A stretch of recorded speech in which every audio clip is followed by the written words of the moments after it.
Alright, welcome back to the TF Boy shows you stuff about the Transformers TCG. Now, as you can see from a little spoiler and probably the title and one thumbnail, we're going to be looking at my personal favorite deck, which is, of course, the Sentinels.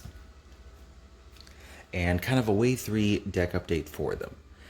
Now, in terms of the actual cards I'm going to be using in this deck, there's actually only a couple Wave 3 cards, but there's a fundamental idea with this deck and what you're trying to do. Because Sentinels, while they typically have been a very aggressive deck, I also like their utility about it. And this deck is going to more expand their utility while also keeping their aggressive power powerful. So when it comes to Sentinels, and they're a little bit unusual, well, not really, but they're a little bit unusual when it comes to how you determine their deck and their sideboard, which we do have sideboards for the Sentinel deck that I'm about to show you. So ideally, your team is Optimus, Ironhide, Prowl. And I would choose this team because Ironhide and Prowl have Bolt 1, and the utility from the other three are just good, very good, between looking at your opponent's hand, describing action, drawing a card, and dealing 1 damage. I just think that this is ideally the best Sentinels team.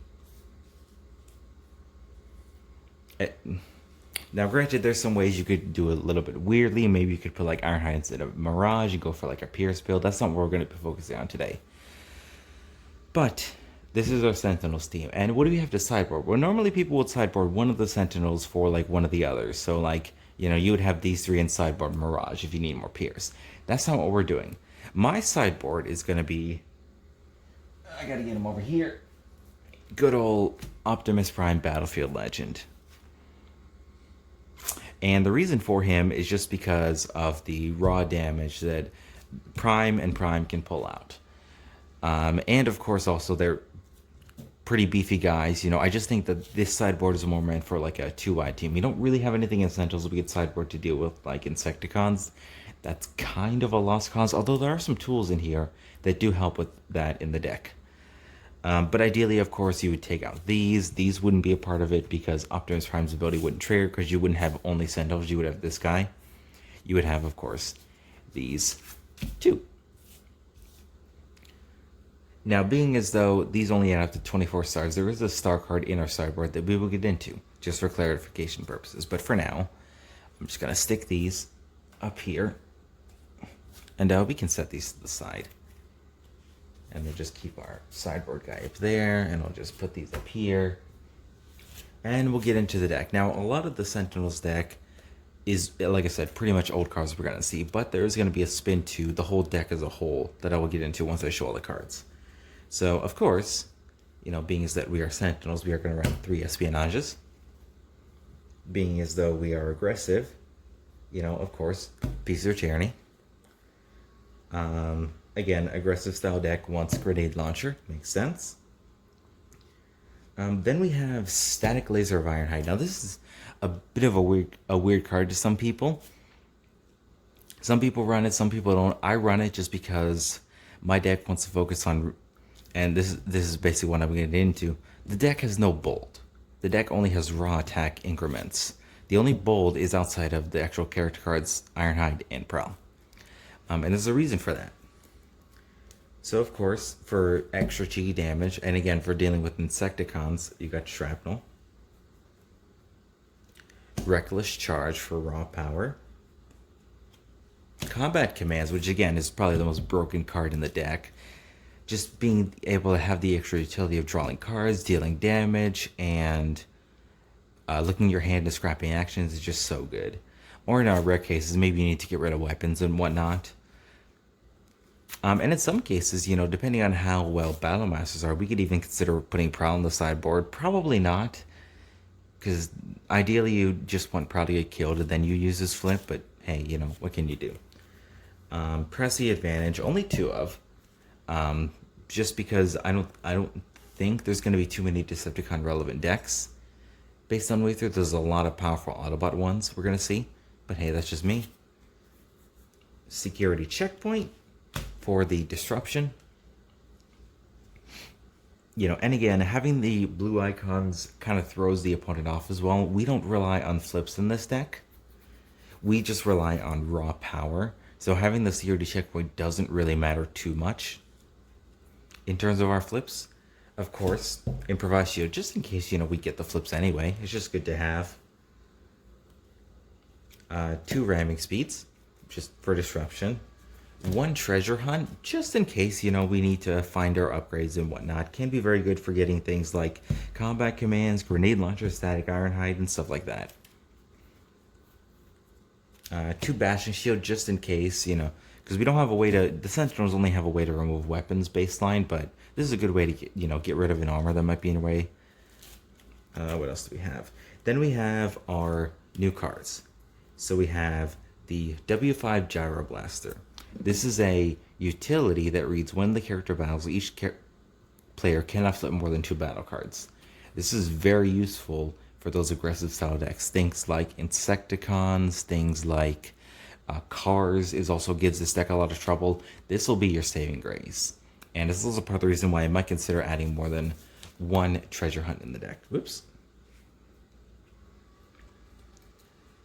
But ideally, I like the utility of this. Like I said, this deck has no bold in the deck.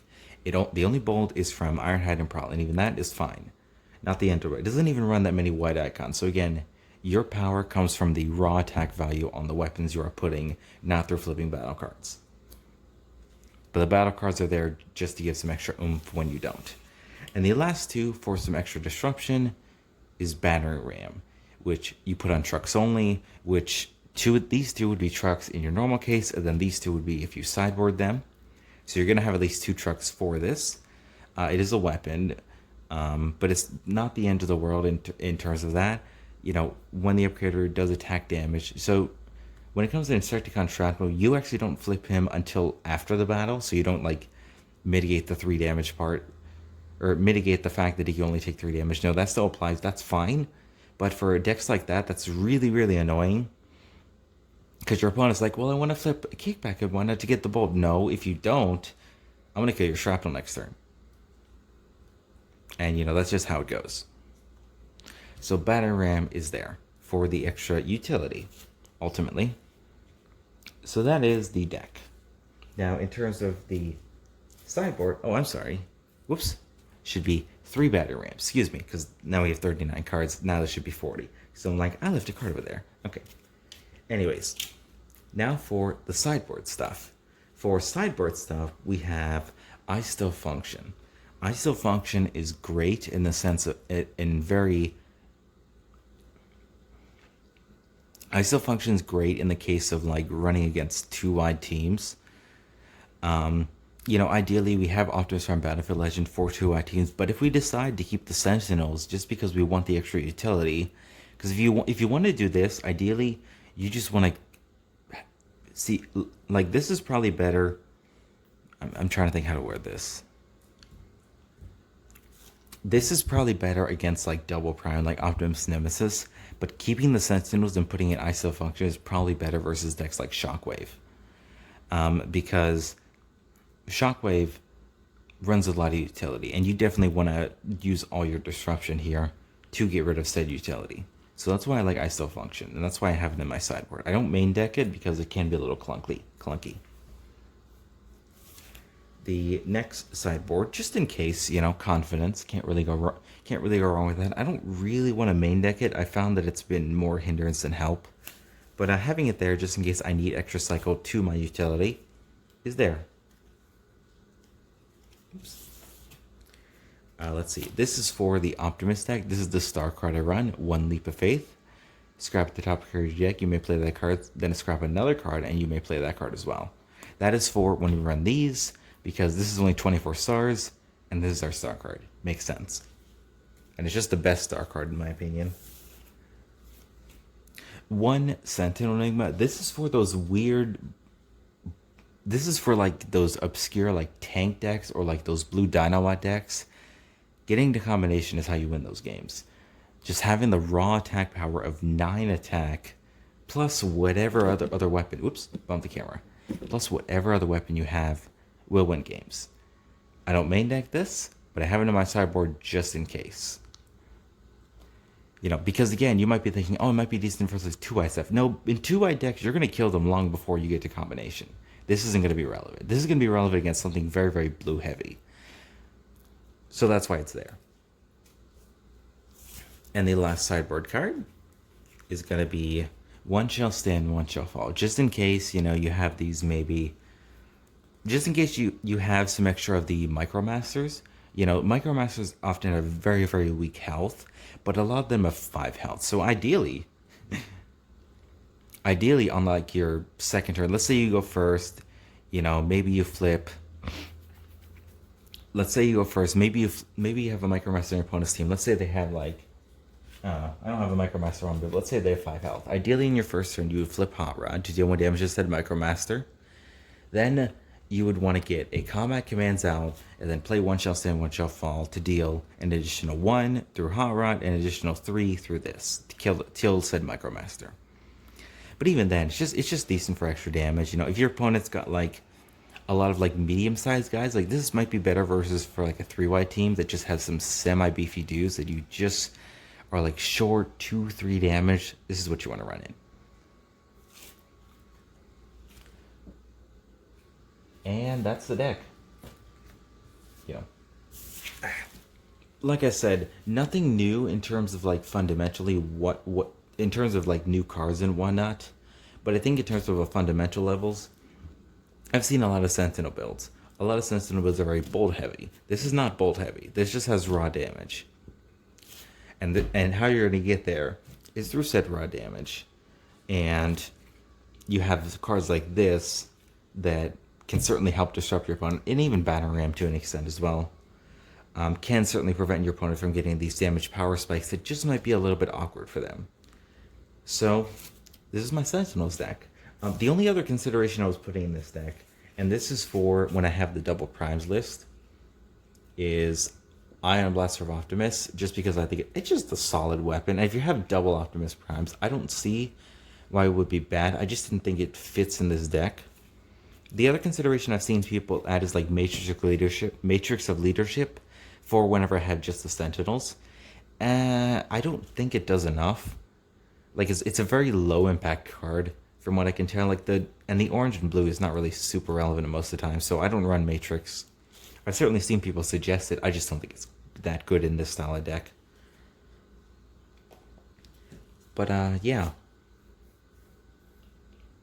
So this is the Sentinels deck. Like I said, people I've certainly talked to have been like, oh, well, you have Gyro Blaster, but you have combat commands as well. That's going to disrupt your utilities. Like, have you ever played Sentinels? Do you ever get like 3 combat commands? Like, no, you're going to have extra utility to put on somebody that's going to get value out of this. So yeah, that's all for now. I hope you guys enjoyed watching, and I look forward to hearing any feedback from you. Like I said, when it comes to my voice, the cards, the display, anything you have. So let me know how it goes, or let me know what you think. And that's all for now. TF out.